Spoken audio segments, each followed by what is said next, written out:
कुछ साल पीछे जाते हैं। 2019 में पाकिस्तानी मार्केट में सबसे पहली क्रॉसओवर लॉन्च हुई विच वाज द किया स्पोर्टेज। ये जो मैंने आपको अभी भी बात बताई है ये गलत है, ऐसी बात नहीं है।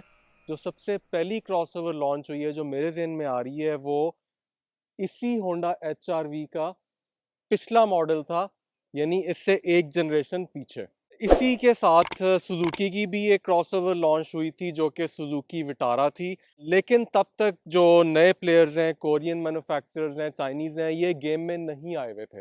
होंडा ने जब एचआरवी की पिछली जनरेशन लॉन्च की थी तो एग्जैक्टली उसी टाइम के ऊपर मार्केट में जेडीएम वीजल आया करती थी और उस वीजल की वजह से मेरा ख्याल है होंडा की एचआरवी को एक रिस्पॉन्स नहीं मिला, मार्केट शेयर नहीं मिला, क्योंकि दोनों की प्राइस मोर और लेस सेम थी। लेकिन एचआरवी जो थी उसके अंदर सबसे जो बड़ी चीज़ थी, हाइब्रिड इंजन नहीं था उसके अंदर। उसके अलावा फीचर्स के अंदर जब आप होंडा वीजल सेंसिंग पैकेज लेते थे तो आपको सेंसिंग के एडास के फीचर्स मिलते थे बहुत ज़्यादा, हीटेड सीट्स मिलती थी आपको। उसके अलावा बहुत सारी एक लंबी लिस्ट है जो कि नहीं थी। So definitely as a consumer अगर आप देखेंगे कि आपको एक फ्यूल एफिशिएंट शेप मिल रही है, एग्जैक्टली सेम है, उसी गाड़ी का एक वेरिएंट मिल रहा है जिसमें फीचर्स इतने ज़्यादा हैं, प्राइस भी मोर और लेस सिमिलर है, तो डेफिनेटली उसको लेने का ज़्यादा फ़ायदा था। अब होंडा पाकिस्तान इस गाड़ी को एक ऐसे टाइम पे मार्केट में लाया है जो कि मेरे ख्याल से इनकी फेवर में है। अगर हम इसको वीजल से कंपेयर करते हैं तो उसकी रीज़न ये है बिकॉज इस वक्त वीजल जो इम्पोर्ट होके आ रही है, पहली बात तो खैर ये है कि इम्पोर्ट्स ऑलमोस्ट ना होने के बराबर है, लेकिन जो इम्पोर्ट हुई भी हैं गाड़ियाँ वो एग्जैक्टली इससे तकरीबन डबल अमाउंट के ऊपर है। सो डबल पैसे लगा के आपको जब सेम शेप मिलती है तो डेफिनेटली आप सोचेंगे। एक्चुअली क्रॉसओवर्स जब से हमारी मार्केट में आए हैं तो सिडान्स का जो शेयर है वो सिग्निफिकेंटली आपको ऑन रोड्स नज़र आएगा कि बहुत कम हो गया। और पाकिस्तानी अवाम के अंदर, जैसे हमने पिछली कुछ वीडियोस में भी मेंशन किया था, क्रॉसओवर का एक क्रेज चल पड़ा है। सो सिडान का वो शेयर जो कि होंडा के पास से गया था, स्पेसिफिकली स्पीकिंग अगर हम सिविक की बात करते हैं, मेरा ख्याल है होंडा ने एचआरवी को ला के उस शेयर को, अपना जो ओवरऑल होंडा का मार्केट शेयर उसको थोड़ा सा वापस लेने की कोशिश की है। लेट्स सी कि ये इसमें किस हद तक कामयाब होते हैं।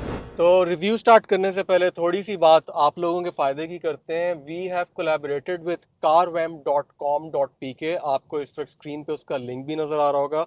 यहाँ पे आपको ब्लूमबिग ओवरड्राइव का प्रोमो कोड यूज़ करके 5% डिस्काउंट भी मिलेगा। इनके पास बहुत अच्छे ब्रांडेड कार डिटेलिंग प्रोडक्ट्स मौजूद हैं। आप इनको विजिट करें और ऑर्डर करें and enjoy car vamp and bloombig overdrive discount. अच्छा, अगर गाड़ी के मैं एक्सटीरियर की बात करूं तो पर्सनली मुझे गाड़ी की शेप बहुत ज़्यादा पसंद है। गाड़ी का फ्रंट जो है वो काफ़ी ज़्यादा एग्रेसिव है। 11 जनरेशन सिविक से ही अगर मैं कंपेयर करता हूं तो इसके अंदर शार्प लाइंस चल रही हैं जो कि उसके अंदर नहीं है। और सबसे इम्पॉर्टेंट चीज़, आपको गाड़ी के अंदर एलईडी हेडलाइट्स मिलती हैं जो कि इससे महंगी सिविक के अंदर आपको नहीं मिलती। ओरियल के अंदर हेलोजन्स हैं, सो इसमें होंडा ने एलईडी हेडलाइट्स दी हैं।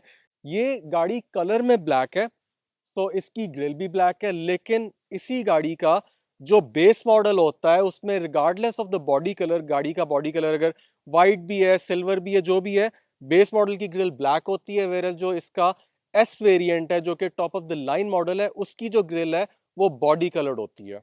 नीचे आपको फॉग लाइट्स मिलती हैं और फॉग लाइट्स भी इसकी जोन सी हैं वो एलईडी हैं। तो रात को जब आप देखते हैं तो ऑड नहीं लगता कि गाड़ी की आधी लाइट्स वाइट हैं और आधी जोन सी हैं वो येलो हैं। जैसे ही आप गाड़ी के साइड पे आते हैं, सबसे जो पहली चीज़ आप ऑब्वियसली नोटिस करेंगे वो इसके एलॉयज हैं। 17 इंच का रिम है जो कि दोनों वेरिएंट्स के अंदर स्टैंडर्ड है। ये top of the line S variant है ये गाड़ी। इसका जो रिम है ये सिंगल कलर है, डार्क चारकोल ग्रे के अंदर।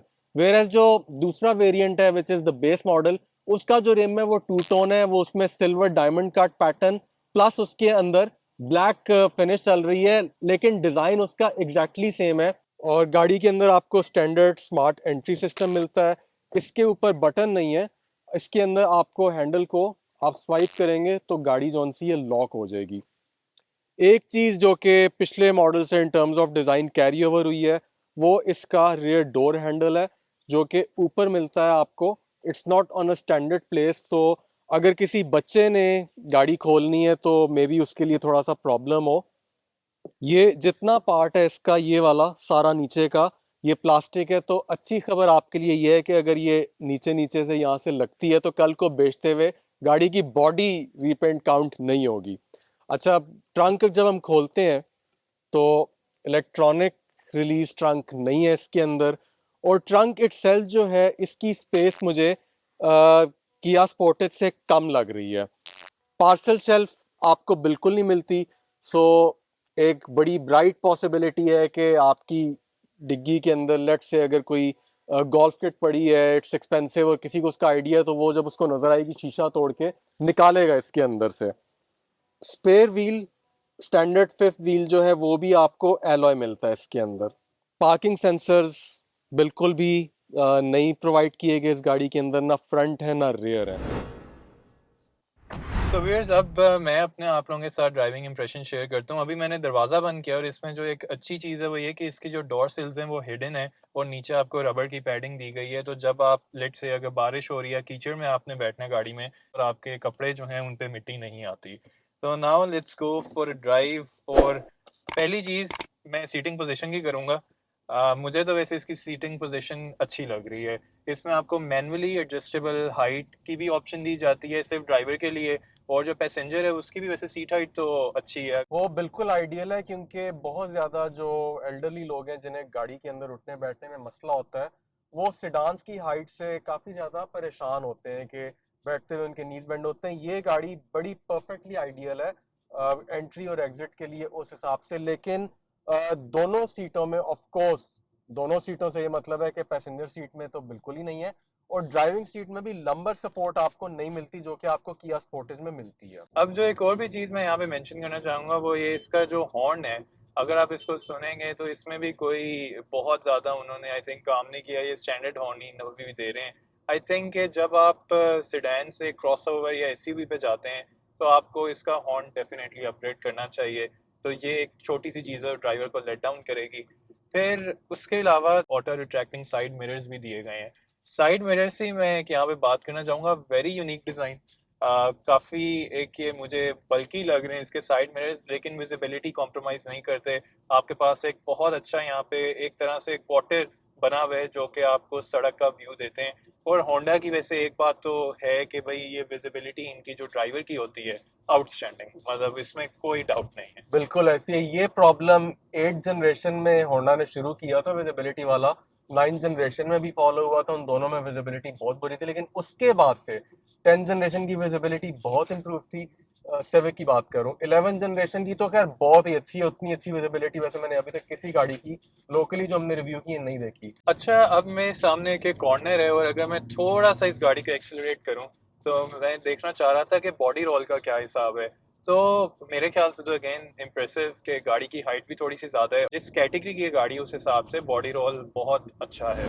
अब हम पीओवी ड्राइव पे चलते हैं, और ये मैं आपको इसका की फॉब दिखाता हूँ। एग्जैक्टली सिविक 11 जनरेशन वाला है, सिर्फ इसके अंदर बटन्स दो हैं, तीन की जगह ट्रंक का बटन इसके अंदर नहीं, क्योंकि इस गाड़ी के अंदर मैनुअल ट्रंक रिलीज है। गाड़ी की अगर फ्रंट विजिबिलिटी की बात करें तो बहुत अच्छी है, और गाड़ी का इवन आपको ड्राइव करते हुए पूरे का पूरा आपको जो हुड है वो नज़र आता है, तो उससे थोड़ी सी आपको एक एसयूवी टाइप फील मिलती है। अगर हम गाड़ी के ब्लाइंड स्पॉट्स की बात करें तो गाड़ी का पिलर होंडा ने बड़ा अच्छा इंटीग्रेट किया हुआ है। गाड़ी के अंदर कोई मेजर ब्लाइंड स्पॉट नहीं है, एडेड विद द फैक्ट कि इसका साइड मिरर जोन सा है वो भी डोर के ऊपर है, तो ये जगह जोन सी है ये भी आपको काफ़ी ओपन मिलती है। मुझे कोई मेजर ब्लाइंड स्पॉट ना अपने राइट पे फील हो रहा है, ना मुझे अपने लेफ्ट के ऊपर कोई मेजर ब्लाइंड स्पॉट फील हो रहा है। अच्छा, अब हम इस गाड़ी का टर्निंग रेडियस भी देखते हैं। एग्जैक्टली यही वो स्पॉट है जहाँ पे हम हर गाड़ी का टर्निंग रेडियस चेक करते हैं। ये मैंने इसके स्टीयरिंग को ये यहाँ पे फुल लॉक कर लिया, और गाड़ी को जब मैं टर्न करता हूँ तो इसका टर्निंग रेडियस मुझे बहुत मुनासिब लग रहा है, स्पेशली कंसिडरिंग कि इस गाड़ी का जो साइज़ है वो एक हैचबैक से ज़्यादा है। उसका टर्निंग रेडियस काफ़ी अच्छा है, काफ़ी मैनेजेबल है, और रोड क्लियरेंस तो खैर इसकी मेरा ख्याल है जितनी हमारी लोकल मार्केट में बाकी क्रॉसओवर्स हैं काफ़ियों से ज़्यादा है इसकी। कुछ की इससे ज़्यादा है, बट मोस्टली जो क्रॉसओवर्स हैं उनके मुकाबले में जैसे स्पोर्टेज हो गई, टूसॉन होगी, इसकी रोड क्लियरेंस ज़्यादा है।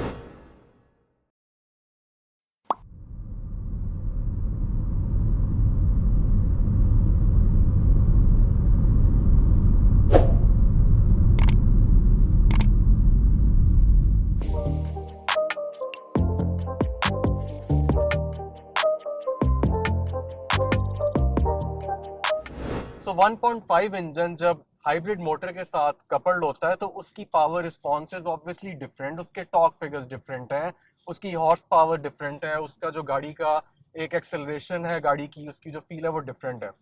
ये जो गाड़ी है पाकिस्तान में जो लॉन्च हुई है, ये सिर्फ 1.5 नेचुरली एस्पिरेटेड इंजन के साथ लॉन्च हुई है, जो कि टर्बो चार्ज भी नहीं है।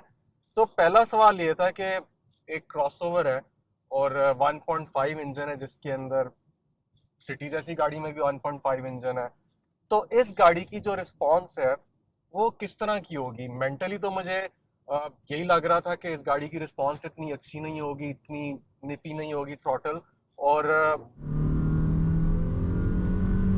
मुझे जो लग रहा था वो बिल्कुल ठीक ही लग रहा था, क्योंकि गाड़ी आप जब एक्सेलरेट करते हैं ना तो बड़ी सुस्त फील होती है आपको, आपको लगता है कि गाड़ी बहुत ज्यादा ड्रैग होके अपने आप को घसीट रही है। मेरी समझ में ये बात नहीं आई कि होंडा ने 1.5 टर्बो इंजन क्यों नहीं प्रेफर किया इसके अंदर। लेटली तो ये अपने जितने मॉडल्स हैं लोकली भी, इवन सिविक के अंदर आप देखें 1.5 टर्बो चार्ज इंजन है, even internationally turbo charge engine की तरफ एक शिफ्ट आ रहा है। तो इस गाड़ी के अंदर होंडा ने क्यों रिसर्च एंड डेवलपमेंट नहीं की 1.5 टर्बो इंजन की तरफ जाने की फॉर अ क्रॉस ओवर, जब आप कोशिश कर रहे हैं बाकी प्लेयर्स के साथ compete करने के लिए? तो मेरा ख्याल है ये एक एज था जो कि होंडा ले सकता था और उन्होंने नहीं लिया। अगर ड्राइविंग मोड्स की हम बात करते हैं इस गाड़ी के अंदर, तो कोई बहुत ज़्यादा नहीं है। नॉर्मल जो कि अब हर गाड़ी में एक इकॉन का बटन आता है वही है, उसके अलावा आपके पास जैसे बहुत सी गाड़ियों में डायनामिक की, स्पोर्ट की, कस्टम की ऑप्शन है, उस तरह का कुछ नहीं है।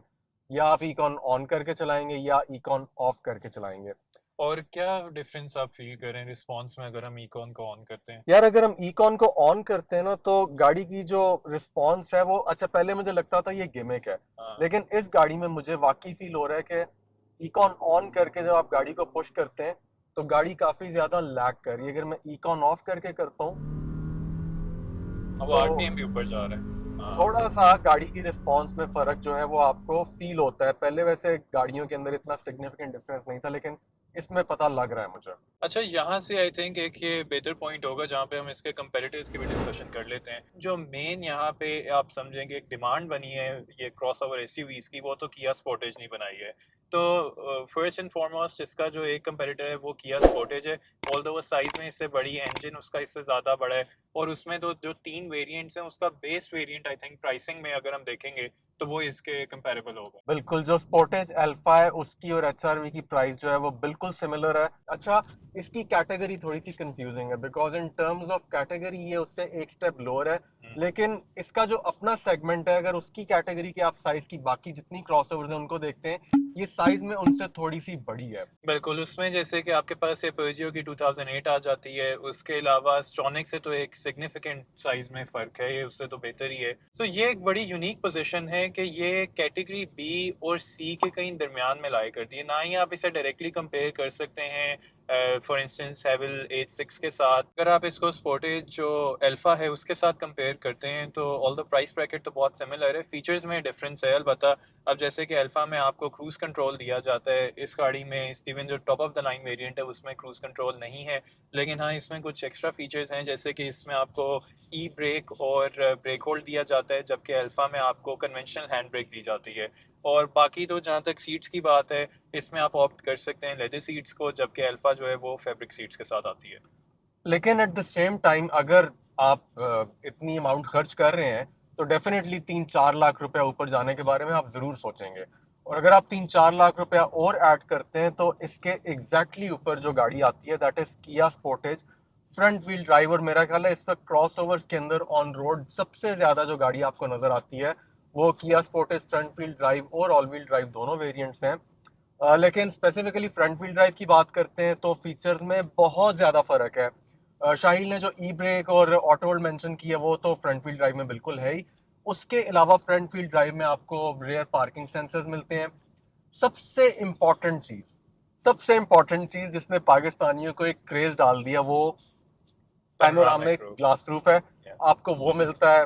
क्रूज तो खैर अल्फा में भी था, so definitely front wheel drive में भी है। गाड़ी के अंदर आपको उसके अंदर एप्पल कारप्ले मिलता है, आपको डुअल जोन क्लाइमेट कंट्रोल इस गाड़ी में भी मिलता है, उसमें भी मिलता है, सो ये कोई डिफरेंस नहीं है।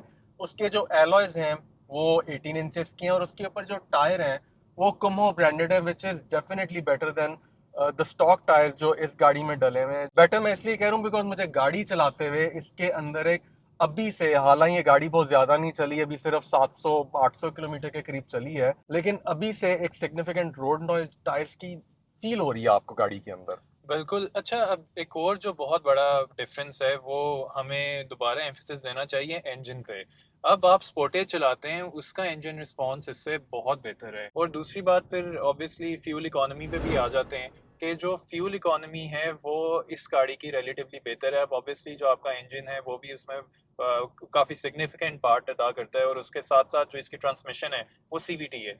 तो इस गाड़ी की जो फ्यूल एवरेज अभी तक जो हमने ऑनर्स के साथ डिस्कशन की है, वो तकरीबन आपको कंबाइंड एवरेज 13 से 15 किलोमीटर की दे देती है, हाईवे एंड सिटी ड्राइविंग अगर आप कंबाइन करते हैं। अच्छा, अगर आप प्योरली हाईवे ड्राइविंग देखें तो उसमें depending on your speed and driving style there is a possibility कि स्पोर्टेज की एवरेज थोड़ी सी बेहतर है, बिकॉज बड़ा इंजन है तो मे बी हाई स्पीड पे वो आरपीएम लो ले रहा है। लेकिन लोकल के अंदर चूंकि ट्रैफिक होती है, आइडलिंग होती है, तो डेफिनेटली इस गाड़ी को उसके ऊपर एक एज है। जो इवन स्टेयरिंग है वो फील करने के अंदर स्पोर्टेज का डेफिनेटली बेहतर है, क्योंकि स्पोर्टेज का जो स्टेयरिंग है लेदर स्टेज्ड है, इसके अंदर आपको नॉर्मल ये प्लास्टिक, ये इसको ये लोग यूरेथिन कहते हैं, यूरेथिन स्टेयरिंग है, इसकी फील इतनी अच्छी नहीं है जितनी उसकी है। अच्छा, मैं अब थोड़ी सी एसी की डिस्कशन करना चाहूँगा इसमें कि इन्होंने एक और इन्हेंस्ड एसी की परफॉर्मेंस के लिए एक फीचर दिया है, जिसे आप एयर कर्टन कहते हैं, कि आपकी यहाँ जहाँ पे वेंट्स हैं साइड पे जब आप देखते हैं, तो उसके साथ इसके जो एयर फ्लो है उसे कंट्रोल करने के लिए आपको ये नॉब दी गई है। अब वो उसके फ्लो को मज़ीद डिस्पर्स कर देती है, ताकि जो आपके रेयर पैसेंजर्स हैं उनके पास उनका जो एटलीस्ट जो शोल्डर एरिया है, उसके थ्रू भी ये यहाँ से एयर इजीली फ्लो करे। उसी के साथ साथ आपको पिछले पैसेंजर्स के लिए भी डेडिकेटेड एयर वेंट्स भी दिए गए हैं, और पीछे आपको 2 यूएसबी टाइप ए आउटलेट्स भी प्रोवाइड किए गए हैं। गाड़ी के जो एसी वेंट्स के ये नॉब्स हैं, ये बिल्कुल ही एक बेसिक ब्लैक प्लास्टिक फिनिश के अंदर है, इसके ऊपर कोई किसी किस्म की सिल्वर ट्रिम या कोई क्रोम गार्निश इस तरह की चीज नहीं चल रही। जो टॉप पार्ट है डैशबोर्ड का वो सारे का सारा हार्ड प्लास्टिक है। सॉफ्ट पैडिंग सिर्फ आपको ये जो सेंटर वाला पार्ट है जो आपको व्हाइट नजर आ रहा है इस स्पेसिफिक गाड़ी में, ये ब्लैक भी हो सकता है, या जो इसको रेड और ऑरेंज, आप जो तीसरा कलर है जो भी नाम दे लें, वो भी हो सकता है। सिर्फ ये पार्ट जो सा है ये सॉफ्ट पैकेट है। हाँ, जो एक और इसमें थोड़ी बेहतर चीज़ है वो ये कि इस गाड़ी में सेफ्टी के हिसाब से थोड़ा सा होंडा ने अपनी गेम को मज़ीद बेहतर की है। इसमें 4 एयरबैग्स प्रोवाइड किए गए हैं। वो आपको ऑब्वियसली एक पैसेंजर के सामने मिलता है, एक ड्राइवर के स्टीयरिंग में होता है, और 2 जो हैं आपके पास फ्रंट सीट्स में है। तो सेफ्टी थोड़ी सी इसमें ज़्यादा इन्हांस्ड है अगर आप इनकी बाकी गाड़ियों के साथ कंपेयर करें। फॉर इंस्टेंस जो इससे महंगी गाड़ी है इनकी होंडा सिविक, उसमें top of the line variant में भी आपको 2 एयरबैग ही दिए जाते हैं। So as a rear passenger जगह अच्छी है, आप कंफर्टेबली बैठ सकते हैं। ये जो सीट है मैंने अपने हिसाब से आगे सेट की हुई है, इवन ड्राइविंग सीट जोन सी है ये भी मेरे हिसाब से सेट हुई है। गाड़ी के अंदर लेग स्पेस अच्छी है, ओवरऑल सीट का पोस्चर भी अच्छा है, पीछे हेडरेस्ट भी आपके पास तो ठीक है। आप आर्मरेस्ट नीचे कर लें तो दो आपको यहाँ पे कप होल्डर्स मिलते हैं। उसके अलावा आपको दरवाज़ों के अंदर भी कप होल्डर्स मिलते हैं।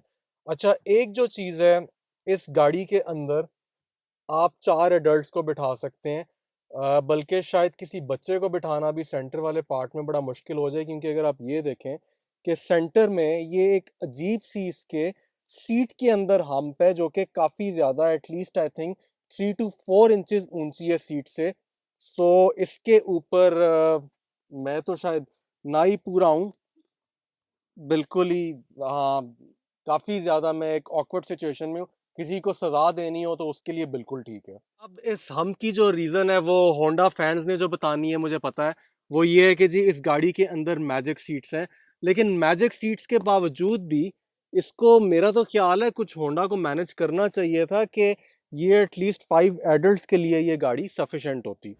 क्वेश्चन वही है जो आप लोग हमेशा जानना चाहते हैं कि क्या ये गाड़ी आपको परचेज करनी चाहिए या नहीं करनी चाहिए। अब इसमें सबसे पहले आई थिंक मैं अपनी राय दे देता हूँ, क्योंकि आई नो कि अली काफ़ी एक्सटेंसिवली इसको कवर करेंगे। तो in short 6.2 million plus registration वगैरह डाल के I think on road cost इस गाड़ी की आपको 6.5 तक पड़ेगी, बॉल पार्क फिगर। मेरा नहीं ख्याल कि 6.5 में इस गाड़ी की वर्थ है। उसके एक दो बहुत बड़े फैक्टर्स हैं, starting with the size. Secondly engine, thirdly जो इसमें मिसिंग फीचर्स हैं। अगर तो आप इन 3 चीज़ों को कॉम्प्रोमाइज़ कर सकते हैं फिर शायद आपको ये गाड़ी समझ में आए। Otherwise personally speaking I think इससे बहुत बेहतर ऑप्शंस इस टाइम पे मार्केट में मौजूद हैं। अली अब आप बताएं। मेरे लिए भी एग्जैक्टली जो सबसे बड़ा फैक्टर है इस गाड़ी को ना कंसिडर करने का वो मिसिंग फीचर्स हैं। मिसिंग फीचर्स में सबसे जो एक ऐसा फीचर है जिसके बगैर मेरा बिल्कुल गुजारा नहीं है, एंड आई एम श्योर बहुत से लोगों का गुजारा नहीं होगा, वो है क्रूज कंट्रोल। यार इस प्राइस ब्रैकेट के अंदर जाके क्रूज कंट्रोल एक बहुत ज़रूरी चीज़ है। मैं इस गाड़ी को रिंग रोड अगर फ्रीक्वेंटली यूज़ करता हूँ मैं तंग हूँगा, मैं अगर इस्लामाबाद जाना चाहता हूँ मोटरवे पे मैं तंग हूँगा। दूसरा जो रीज़न है वो मेरे लिए सिग्निफिकेंट है भी और नहीं भी, वो है पैनोरामिक सनरूफ वाला। मैं 3-4 लाख और ऊपर डालूंगा, किया स्पोर्टेज फ्रंट व्हील ड्राइव लूंगा, उसमें पैनोरामिक सनरूफ एक एडिशनल ऑप्शन है, लेकिन क्रूज वाली चीज़ तो मेरी समझ से बिल्कुल ही बाहर है। क्योंकि सुजुकी स्विफ्ट जैसी गाड़ी के अंदर भी क्रूज कंट्रोल है। होंडा की अपनी जो सिटी है इससे प्राइस में वो काफ़ी कम है, उसके अंदर भी क्रूज कंट्रोल है। अच्छा, इसका जो जवाब मुझे मिला काफ़ी जगहों से वो ये मिला, होंडा ने इसके अंदर सेंसिंग पैकेज नहीं डाला, और इस मॉडल के अंदर जहाँ भी पूरी दुनिया में कहीं भी क्रूज आया है वो सेंसिंग पैकेज के साथ है। ये वो जवाब है जो होंडा के रेप से और होंडा के फैन से मुझे सुनने को मिला। मेरा सवाल ये है कि पूरी दुनिया में जब भी किसी भी रीजन के अंदर ग्लोबली कोई कंपनी गाड़ी लॉन्च करती है, वो थोड़ी बहुत उसके ऊपर R&D करती है, हल्की फुल्की मॉडिफिकेशन ऑल्ट्रेशन उसमें कर सकती है। कितना मुश्किल था इस इंजन को, ये 1.5 जो इंजन है इस गाड़ी का, उसके साथ इसके ECU के साथ एक क्रूज को कंपैटिबल करना फॉर द पाकिस्तानी मार्केट, और उसकी डेवलपमेंट के ऊपर कितने पैसे खर्च हो जाते हैं इनके। तो ये जो जवाब है मुझे बिल्कुल भी सेटिस्फैक्ट्री नहीं लगा। जो लोग गाड़ी शहर में यूज़ करना चाहते हैं, जिन्होंने क्रूज़ नहीं यूज़ करना, डेफिनेटली वो कंसिडर कर सकते हैं, बट मेरे ख्याल से एक बहुत बड़ा मिसिंग पॉइंट है। इस फैक्टर को निकाल के गाड़ी की शेप मुझे पसंद है, गाड़ी की ड्राइव ठीक है, रिस्पॉन्स इतना अच्छा नहीं है, लेकिन उसके साथ गुजारा हो सकता है। ओवरऑल गाड़ी की जो राइड है वो भी ठीक है, but this one factor is a huge let down, so I'll end up buying a Kia Sportage front wheel drive. Sameer, जैसे था हमारा न्यू होंडा HR-V का डिटेल्ड रिव्यू। उम्मीद है कि आपको पसंद आया होगा। अपनी राय हमसे शेयर करें in the comment section and will see you in the next video. Till then, अल्लाह हाफिज़। Allah Hafiz.